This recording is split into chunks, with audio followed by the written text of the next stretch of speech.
Hi,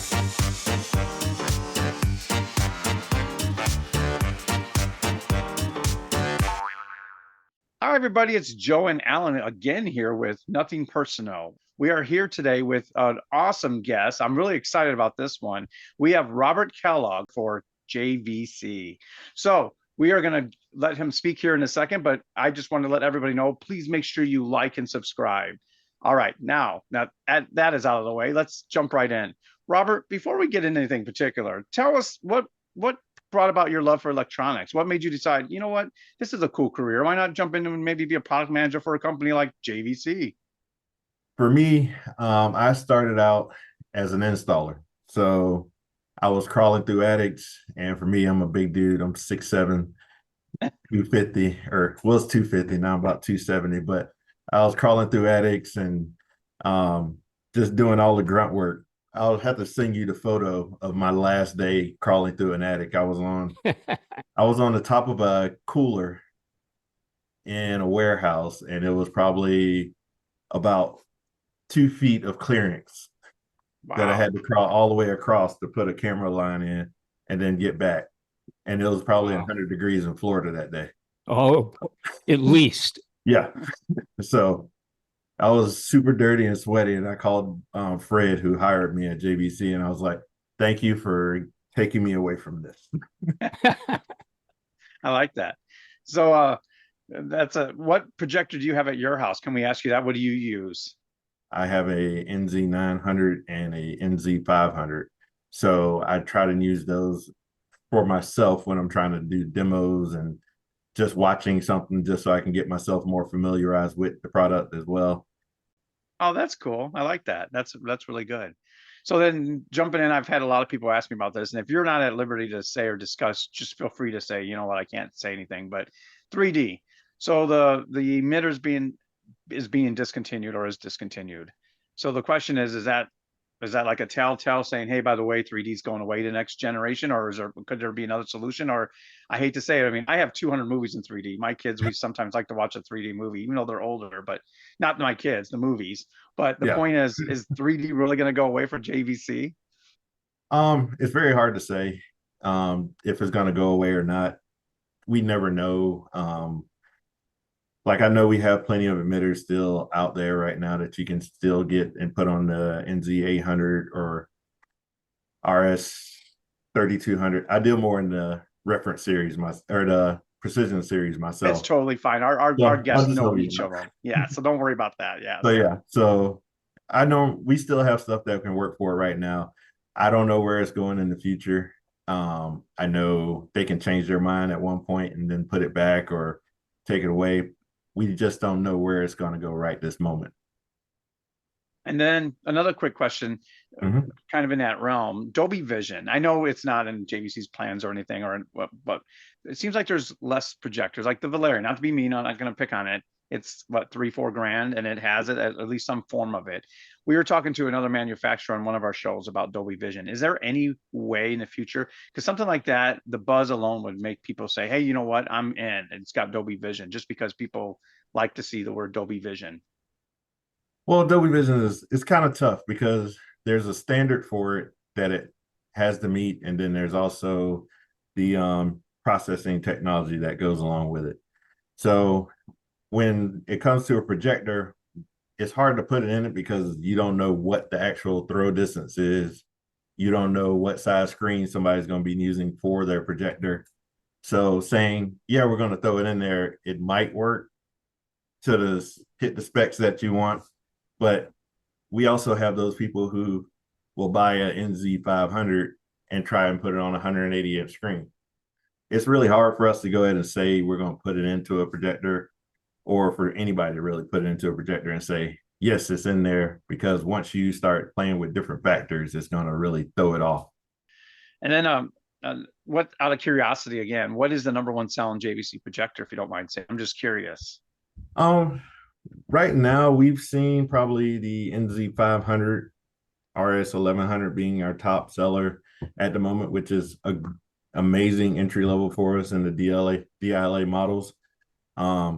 So, and that's what we kind of expected when we got the new models in, we looked at it and we were like, man, this is really good at this price point. So now, not saying that everything else isn't selling great as well, but that's the one model that's just a little bit beating out everything else a little bit right now. Well, we had Mike Garrett on the show, awesome JVC salesman for you guys, and Yes. he sold quite a bit, and he's all over the map with what he sells. So that pretty much fits into what he, what your answer is. But when we were at CEDIA last September, and that's where you and I met in person for the first time, Yes. we got a nice demo of the 1200, and it was the talk of the town. Everyone was saying how amazing that projector looked. I took some nice screenshots, got a little video of it, and I've Yep. shown a lot of pre-customers. I say pre because I usually buy it after I send them those pictures, and they're Yeah. like, "Wow, that looks terrific. How does it look that good?" I'm like, "It's that good." And I remember you saying how they packed the NZ8 from the previous gen in that little box to get it in there, the world's smallest native 4K projector, at least at the time when it was coming out. But yeah, it's Yeah. been super successful. Oh yeah. Well, we found the best thing about us is since we come from the simulation side of the world, we get all that technology as they phase it out of our higher end projectors for the sim world. So it drops into our lower end product, or not lower end, but our home theater products, to where it's actually helping the homeowners get that technology, and anything to help increase our contrast, or help those black levels stand out more, gives everybody that immersed feeling like you're in the actual movie versus it just being on a screen.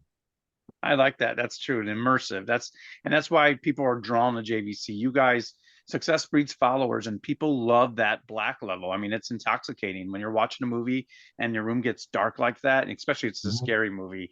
I mean, it's JVCs are just great for scary and space movies. I mean, that's their area to hit it. Oh yeah.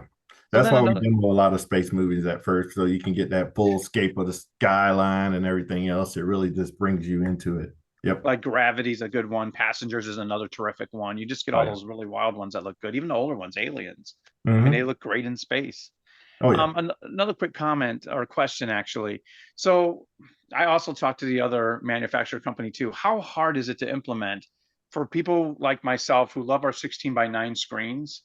I mean, because we like to do sports in that. I mean, yes, there's video processors, there's your NVs, your Lumagens. We're going to be having shows on those soon too, by the way. Yeah. But how hard is it to put into your like an aspect ratio where or zoom so like we can minimize the black bars when we're watching on our 16:9 screens instead of having to use a video processor for that? How hard is it to do like what Apple TV did with a 1.2 zoom, and then they go from here to here depending on how big your screen is? Yeah. Um, that's a pretty tough question. I know we have different modes on our projectors to where you can set the aspect ratios. So if you wanted to go from 16:9 to 2.41, you can have us already preset so you can hit a button when you do watch those movies. Um, Other than that, you're either going to need an anamorphic lens or a additional processor to get that linear stretch that you need. Robert, people have been hinting or hoping for a JVC projector with RGB laser that would give us more brightness, wider color space. And you may not be able to say if that's on the radar or not. I can say I don't know if it's on the radar or not. um, they haven't every year. So in trend, every projector company seems to create a new projector every 3 to 4 years. They come out with something new. Right now, since we just came out with these new models, I don't know what the talk is for what the next models are going to look like, because the 800 and 900, they came out just last November. 5 and 700 came out earlier Awesome. this year. So it's really hard to say what's on the radar next. Speaking of radar, I get asked this from a few people.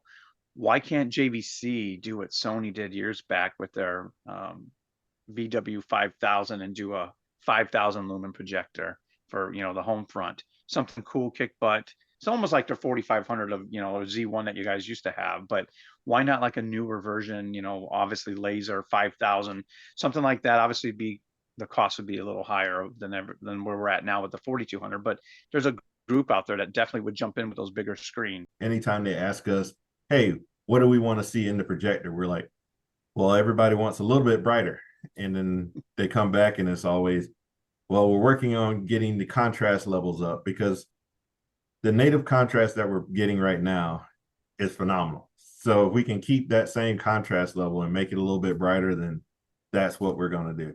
So a quick question on firmware updates. Do you know if there's anything on the horizon on that coming that they're looking to fix or do anything with for the current models? I know we came out with 2 firmware updates. One came out in March for the NZ 800 and 900. So I'm not sure if anybody has gotten all their updates for those 2. And then January, we had one for the 500 and 700, NZ 500 and 700. So I know those were the latest ones. I'm not sure if any are on the horizon, but the best thing about JVC is we always keep everybody informed when we do come out with updates, and they're free on the website. So that you guys are terrific at that. And then another question I've been asked, and this one you'll probably say I'm not at liberty to discuss or say, but I'm going to throw it out there. The tariffs, where we're at now with the pricing. Obviously, we just had a little bit of a price increase, well, maybe larger to some, depending on which model we're looking at. If everything gets settled with that and we all end up where everyone feels like they're happy, are we looking at a possibly going back to where we were before in pricing, or is there any notification from the top brass where we're going to land? This is a little tough to talk about. The one thing I can say is the way you have to look at it is right now, if we're bringing product in, it's all coming in under tariff price. That product that's already been tariff, that's pretty much when that whole price might shift back. That's the part of the unknown that we don't know. Because a lot of people sit back and it's like, oh, the tariffs went down, the price should go down today. And it's like, no, we bought all this in because we had to fill the need. So until that goes, then the decision will be made and potentially be, hey, if it's good, then maybe go back down. But it also depends on the market and who knows where the market's going to be and all that, wherever it's going to end up. And people get upset, but they don't understand this is not just affecting you. For example, our 4-year-old, we just bought him a nice car from Roswell Sports. They make the best. I'll give them a free plug here. Little ride-on cars, and they can drive them themselves. Comes from Canada. Well, UPS is bringing it the other day, and he goes, "Oh, we have he called it a tariff charge. It's a brokerage charge. It's an extra $86 for me to drop this off today." Wow. And I mean, what do? There's a box sitting there. Your boy's excited. You have to pay it. I mean, you don't already haven't sent it back. So it's not just affecting JVC folks. It's affecting every walk of life is my point right now. Yeah, Robert, I have a request for myself and for many others. There's been some comments online. It's a good short throw to mid-range lens, but we need a little bit more zoom range. Maybe you can mention that to upper management. Yeah, definitely. They're always open to hearing what ideas people have, what to do with the next models and things like that. That's what we definitely like to hear. Speaking of new things, this CEDIA coming up, are we looking at any possible bombshells? Not that you're going to tell us anything, but obviously we're pretty set where we are with our current lineup. Will there be any possibility of anything else being, announced or mentioned at this CEDIA coming up in September? I do not know. No, well, we actually haven't had that planning process meeting yet from my side. And I only get the information pretty much probably a week before I need to show up. So it's kind of hard for me to say what's coming up or what's going to be in there. I'm pretty much just a regional sales rep for JVC. Don't say just a regional sales rep. Yeah. I am one of the. There you go. Where are you at, Alan? I'm in Florida. Oh, we're in Florida. North of Sarasota. Oh, okay. I'm in Lutz, just north of Tampa. Oh, you're probably about 2 hours from me. You guys are neighbors. Almost. Yeah, I normally go to Pier 22 down there. Oh, yeah. Down there. There you go. I had no idea you were in Florida. Oh, yeah. Yeah, so I'm burning up just like you are. Yeah. Earlier, you mentioned crawling through attics. You do not want to be crawling through an attic in Florida in the summertime. Oh, man, it seemed like everybody didn't want work done until July hit. As soon as July hit, it was all attic work. And then they complain because you leave the job site at 3 o'clock every day because you're just like, I have no more energy. I can't sweat anymore. I know. I was gonna say you guys are gonna melt up in those attics. Oh, it was different when you're a kid though, because I grew up here too. So I was like, You're native. You're yeah, native Floridian. That's yep, rare. That's rare. yeah. I grew up in Plant City, Oh, nice. and I used to play basketball every day Yeah. during the afternoon. Once school let out, I was playing basketball like from morning till dinner time, and that's all I did. And it was like I sit back someday and I'm like, I don't know how didn't have a heat stroke at least 8 times. We appreciate you joining and sitting in with us for a bit. Oh no, thank y'all for having me. Hope All right. everybody enjoys it. No, it was a good job. We'll see you next time. All right, Maybe, sounds good. Robert, I'll see you you're soon. close enough. Maybe someday we'll do a in-house Yeah, let me know. podcast or I was something. gonna say you guys could have just walked it together. Almost. Driving down's nothing, man. All right. I just saw today gas is below $3. So you Yeah. got no excuse. Well, if I didn't have to put premium in the car every time, I'd be Oh, fine. there you go. All right. We'll talk to you again. Thank you. All right, See you ya. All guys. right.